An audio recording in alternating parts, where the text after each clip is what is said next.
بسم اللہ الرحمن الرحیم۔ بسم اللہ الرحمن الرحیم۔ السلام علیکم ورحمۃ اللہ وبرکاتہ۔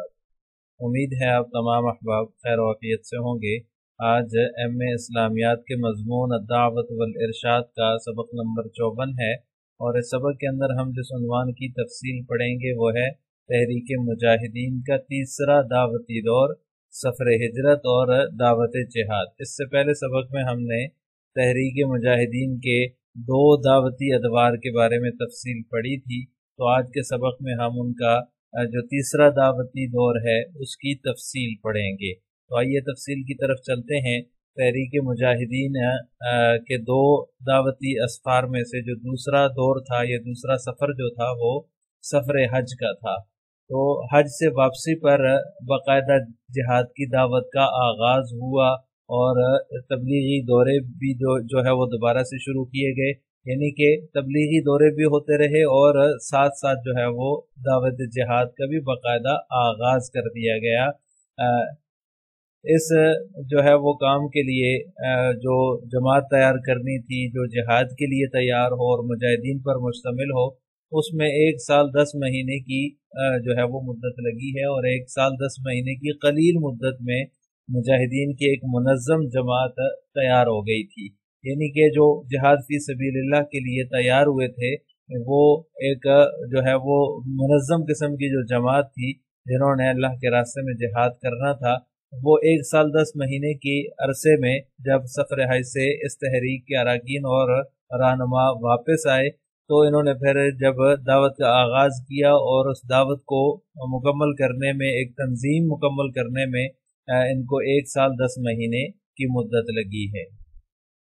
دعوت و تبلیغ میں ہجرت اور جہاد دونوں پر زور دیا جاتا ہے، یعنی کہ یہ جو دوبارہ تبلیغی دورے شروع ہوئے تو اس میں تبلیغ بھی تھی، اور اس کے ساتھ ساتھ جہاد پر بھی زور دیا جاتا رہا کہ اللہ تعالیٰ کا ایک یہ حکم ہے، اور مشکلات سے جو مشکلات ہیں اس کے بارے میں بھی بتایا جاتا رہا، اور اللہ تعالیٰ کے انعام کا ذکر کیا جاتا رہا کہ جو ہے وہ اللہ تعالیٰ کا بہت بڑا انعام ہے ہم پر۔ اور دوسری بات یہ ہے کہ حج سے پہلے ہی جو اس تحریک کے لیڈر تھے سید صاحب اور ان کے رفقا، انہوں نے جو ہے وہ زمین ہموار کر لی تھی، یعنی تبلیغی دوروں سے ہی اپنے اس مقصد کے لیے زمین ہموار وہ کر چکے تھے، ایک جذبہ جو ہے وہ جگا چکے تھے، اور ایک تاثر جو ہے وہ پوری طرح پھیل گیا تھا۔ اس لیے اس میں زیادہ مدت نہیں لگی، بلکہ 1 سال 10 مہینے کی قلیل مدت میں ہی مجاہدین کی ایک منظم جماعت تیار ہو گئی تھی۔ اور جہادی سرگرمیوں کے لیے جو ہے وہ سرحد کو موزوں جگہ سمجھ کر تحریک کا مرکز وہاں منتقل کرنے کا فیصلہ ہوا، یعنی کہ جب یہ ایک منظم جماعت تیار ہو گئی تو پھر جو اس کے اہل حل و عقد تھے انہوں نے یہ سمجھا کہ سرحد کا جو علاقہ ہے، جو آج کل KP کے کہلاتا ہے اور اس کا نام خیبر پختونخوا ہے، وہاں اپنی جو ہے وہ جہادی سرگرمیاں منتقل کی جائیں، اور ان کا مرکز جو ہے، تحریک کا جو مرکز ہے وہ وہاں پر منتقل کیا جائے، اس بات کا فیصلہ ہوا۔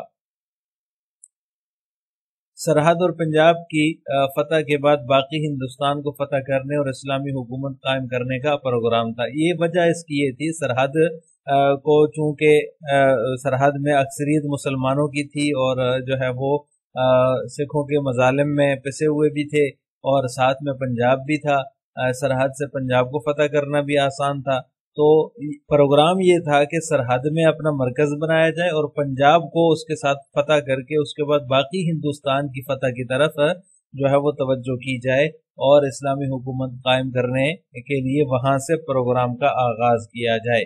تو اس لیے سرحد کو اپنی جہادی سرگرمیوں کا مرکز بنانے کا فیصلہ ہوا، لہٰذا جہادی سرگرمیوں کے لیے جو ہے وہ ہجرت لازمی تھی۔ اس لیے جو ہے وہ تیسرا جو اس تحریک کا جو دور ہے وہ ہجرت سے شروع ہوتا ہے، کیونکہ ان ساری سرگرمیوں کے لیے ہجرت کرنا لازمی تھی، تو اس لیے جو ہے پھر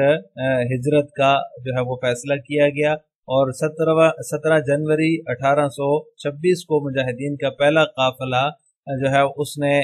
ہجرت کی، اور یہ جو قافلہ تھا اس میں 500 مجاہدین تھے جنہوں نے سید صاحب کے ساتھ ہجرت کی، اور ان کے پاس جو اخراجات تھے وہ بہت ہی کم تھے، اور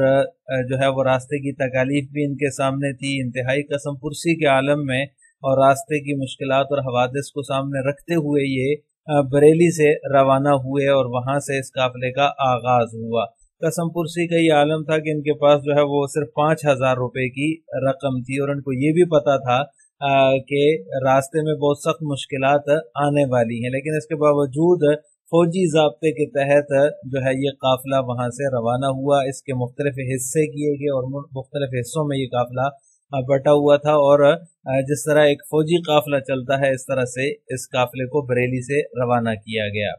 ہجرت کا یہ سفر جو تھا یہ اپنی نوعیت کے لحاظ سے صبر آزما سفر تھا، کسی قسم کی رکاوٹ ان کے راستے کی رکاوٹ نہ بنی، یعنی کہ اس کے اندر تکالیف بھی بہت تھی، سنگلاخ پہاڑوں سے گزرنا تھا، لگ و دگ صحرا سامنے تھے، اور جو ہے وہ ریگستانوں کے طوفان تھے، لیکن ان سب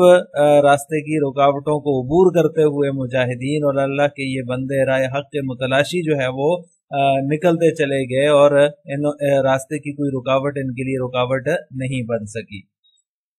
اس کی منزل بریلی سے اجمیر، گوالیار، ٹونک، پالی، حیدرآباد، پیر کوٹ، شکارپور، جاگن، خان گڑھ وغیرہ سے ہوتے ہوئے کوئٹہ، قندھار، غزنی، کابل اور پشاور سے ہوتے ہوئے چارسدہ تھی، یعنی کہ یہ جو قافلہ بریلی سے روانہ ہوا تھا اس کا راستہ یہ تھا کہ انہوں نے سب سے پہلے اجمیر جانا تھا، وہاں سے گوالیار، اور پھر آگے جو ہے وہ اس طرح انہوں نے لمبا راستہ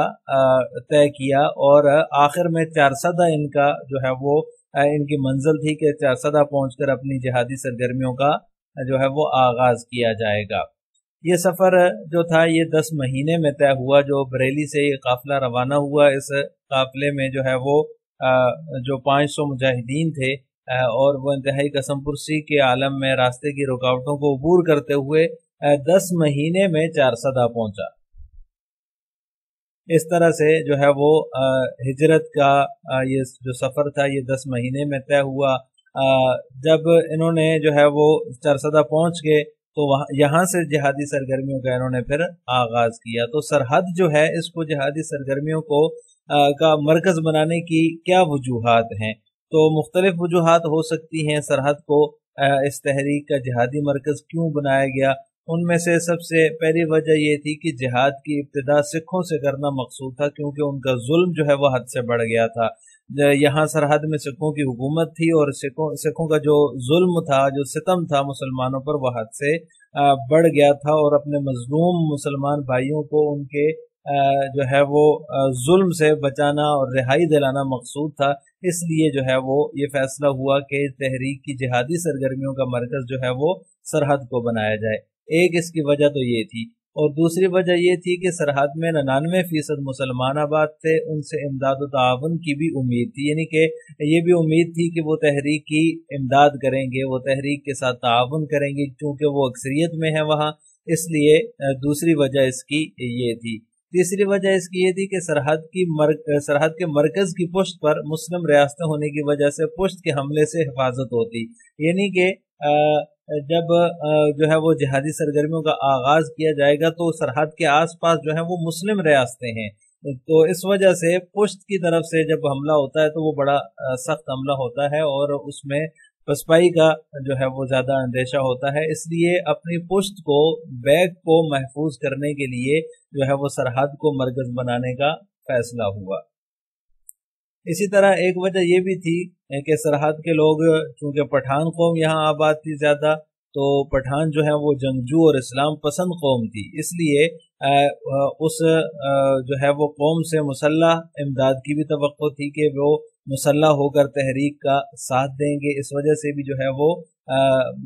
سرحد کو مرکز بنانے کا فیصلہ ہوا، اور اس کے ساتھ ساتھ کفر کے وسط میں جہادی سرگرمیاں کرنے کی بجائے محفوظ مقام پر مرکز بنانا بھی مقصود تھا۔ یہ بھی ایک وجہ ہو سکتی ہے، کیونکہ بریلی وغیرہ اور یہ جو ہندوستان کے علاقے ہیں یہاں تو کفر کا تسلط تھا، اور ان کے مرکز میں، ان کے وسط میں بیٹھ کے اگر جہادی سرگرمیاں کریں گے تو بہت زیادہ مشکلات ہوں گی، اس لیے جو ہے وہ محفوظ مقام پر جہادی مرکز بنانا مقصود تھا۔ اس کے علاوہ سرحد کے لوگ سکھوں کی ظالم حکومت اور ان کے ظلم و ستم سے بہت تنگ تھے، اس لیے تحریک میں ان کی شمولیت میں اخلاص تھا، یعنی کہ وہ چونکہ مظالم سے تنگ آئے ہوئے تھے، اس وجہ سے ان کی شمولیت تحریک میں جو ہوگی اس میں ایک اخلاص ہوگا، اس کی وجہ سے جو ہے وہ تحریک کو فائدہ پہنچے گا، اس وجہ سے بھی سرحد کو جو ہے وہ مرکز بنانے کا فیصلہ ہوا۔ سرحد کی طرف سے پنجاب پر پیش قدمی آسان تھی، کیونکہ سرحد اور پنجاب کی سرحدیں ملتی ہیں، ایک ساتھ ہیں، تو پنجاب کی طرف جو ہے وہ پیش قدمی کی جا سکے گی، وہ آسانی ہوگی، اور وہاں سے پھر دیگر ہندوستان کی طرف جو ہے وہ اپنی فتوحات کا دائرہ کار بڑھایا جا سکے گا۔ اس کے ساتھ ساتھ یہ مختصر جماعت جو تھی، اس کی خصوصیات یہ تھی کہ یہ مختصر ہونے کے باوجود کثیر دشمن کے سامنے ڈٹ گئی۔ اس کی وجہ یہ تھی کہ اقامت دین کا جو فریضہ ہے، اس کا احساس ان کے دلوں میں جو ہے وہ پیوست تھا، اور اس کے ساتھ ساتھ اس میں کچھ ایسی خوبیاں بھی پائی جا رہی تھی جن کی وجہ سے قلیل گروہ کثیر پر غالب آ جاتا، یعنی ایسی خوبیاں جن کی وجہ سے ایک چھوٹا گروہ بڑے گروہ پر قابض ہو سکتا ہے، اس پر غالب آ سکتا ہے، اس طرح کی خوبیاں اس میں پائی جاتی تھی، جیسے کہ عبادات میں انہماک، توکل علی اللہ، اللہ تعالیٰ کے ساتھ تعلق، خلوص اور آخرت کا احساس وغیرہ، جتنی بھی جو ہے وہ ایسے گروہ کی نشانیاں ہیں جو قلیل ہونے کے باوجود کثیر پر غالب آ جاتا ہے، وہ اس مختصر سی جماعت کے اندر موجود تھی۔ اس کے علاوہ فوجی نظم و ضبط بھی اس کے اندر بہت ہی اعلیٰ درجے کا تھا، نظم و ضبط کی پابندی تھی، اطاعت امیر کا جذبہ ان کے اندر بڑے بدرجہ اتم طریقے سے موجود تھا۔ اطاعت امیر کا ایسا جذبہ تھا کہ امیر کے اشارہ چشم سے بھی جان کی بازی لگا دینے کا حکم،